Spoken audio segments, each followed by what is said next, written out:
সকলোকে মোৰ চেনেল অন্য এটি ভিডিঅ'লৈ স্বাগতম জনাইছোঁ। আৰু আজি শাওণ মাহৰ দ্বিতীয়টো সোমবাৰ আৰু সেইকাৰণে মই এতিয়া মন্দিৰলৈ আহিছোঁ। হাততে পানী এঘটি লৈ আহিছোঁ, ফুল লৈ আহিছোঁ আৰু আমাৰ ওচৰতে মন্দিৰ আছে, তালৈকে আহিছোঁ। ভাবিলোঁ আজি আমি দুলীয়াজানো যামগৈ, ভাবিলোঁ আজি মই মোৰ ভিডিঅ'টো ষ্টাৰ্ট কৰি দিওঁ, তেতিয়া মোৰ এটা দিন ব্লগ হৈ যাব। সেইকাৰণে ষ্টাৰ্ট কৰি দিলোঁ এতিয়াৰ পৰা আৰু আপোনালোকক দিনটো মই দেখাই যাম। এতিয়া মন্দিৰৰ পৰা আহিলোঁ, ভিডিঅ' কৰা নহ'লে কাৰণ মোবাইলটো গাড়ীতে থৈ গ'লোঁ আৰু সেয়া মন্দিৰত পানী ঢালিলোঁ, চাকি জ্বলালোঁ। এতিয়া আহিলোঁ আৰু ঘৰ গৈ আছোঁ। এতিয়া ঘৰৰ ওচৰতে হয় মন্দিৰটো, ইয়াতে সোমালোঁ আৰু ভাল লাগিলে। কালিও ঘৰত শিৱ পূজা আছিলে, সেয়া আপোনালোকে ভিডিঅ'টো দেখিছে। আৰু আজিও মানে সোমবাৰে, যোৱা সোমবাৰেও মই সেয়া ব্ৰত কৰিছিলোঁ, আজিও এই ব্ৰত কৰিছোঁ, সেইকাৰণে পানী ঢালিলোঁ। এতিয়া আৰু ঘৰ গৈ আছোঁ। বেটাই বোলে আমনি কৰি আছে, দেউতাই ফোন কৰি আছে, যিহেতু তাক থৈ আহিলোঁ ঘৰত। এতিয়া যাওঁ আৰু সি একো খোৱা নাই, খুৱাব লাগিব এতিয়া। আমি এতিয়া দুলীয়াজান যাবলৈ ওলাইছোঁ, ৰেডি হৈ গ'লোঁ আৰু এতিয়া যাওঁ আমি।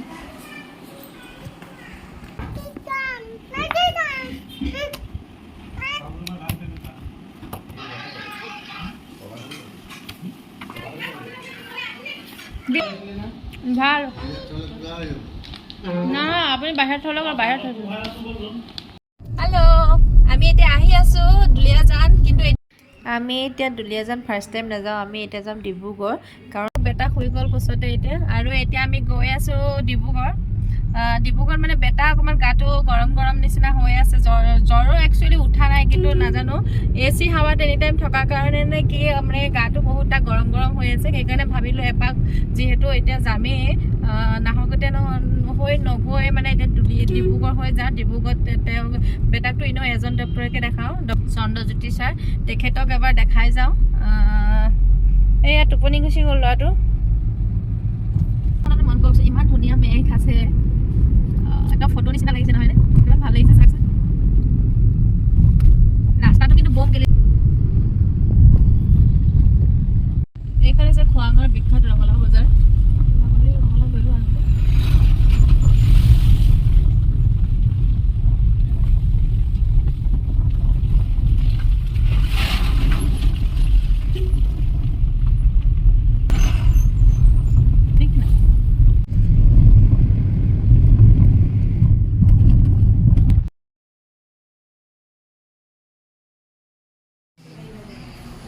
আমি এতিয়া আহি ডক্টৰৰ চেম্বাৰৰ আগত বহি আছোঁ, কাৰণ আমাৰ এতিয়া মানুহ ইয়াত বহুত আছে। আমি 19 নম্বৰত পাইছোঁ ন, 19 নম্বৰত ছিট পাইছোঁ আৰু বহুত সময় আছে, সেইকাৰণে ইয়াত বহি আছোঁ।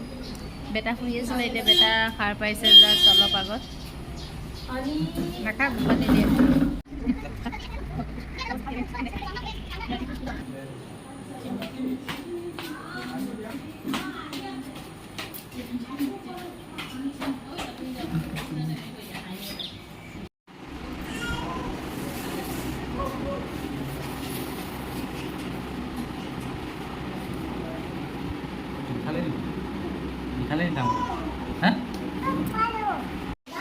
ফাইনেলি আমি এতিয়া দেখাব পৰা হৈছে আৰু এতিয়া আমাৰ আছে এটা ফেমিলি গৈছে, তাৰপিছতে আমাৰ আছে আৰু এটা আমনি লাগি গৈছে।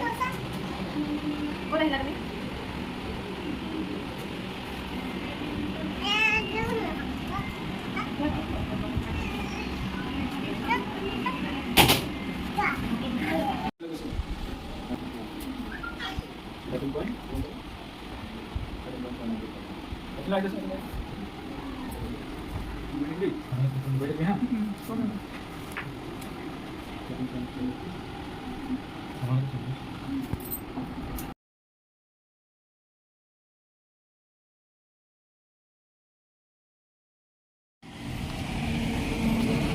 আমি আহিছোঁ এতিয়া মাইচাং ধাবা, ইয়াতে একেবাৰে খাই বৈ যাওঁ আৰু সেইকাৰণে ইয়াতে সোমাই দিছোঁ এতিয়া।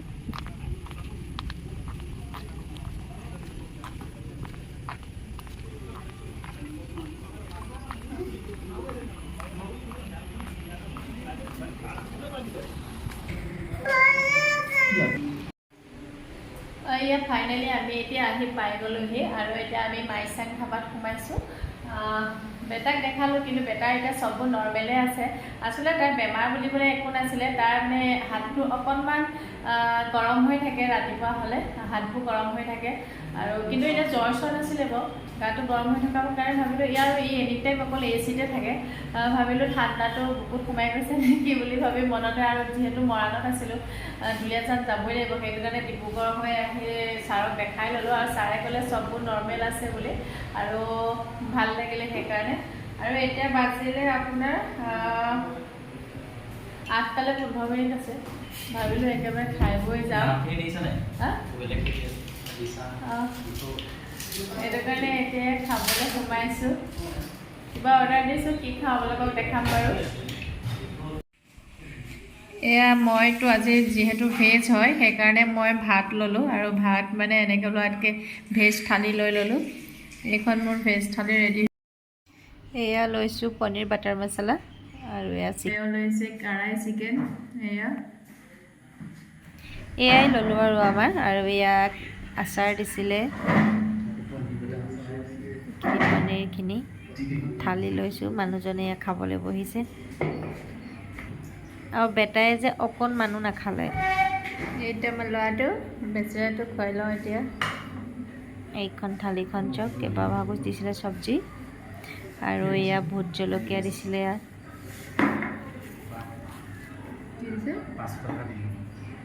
আৰু মানুহজনে মানে মোক কৈ আছিলে এইটো কি চাটনি হয় তুমি ক'বা আৰু মই তোমাক 500 টকা দিম, মোক তেনেকৈ কৈ আছোঁ। এইফালে মানুহজনে পূৰা খাই আছে, খাই থকা ষ্টাইল চাওক, মনে মনে মই ভিডিঅ' কৰি আছিলোঁ, তেওঁ গম নাপায় মই যে ভিডিঅ' কৰি আছোঁ, আৰু পূৰা খাই আছে মাংস টানি টানি।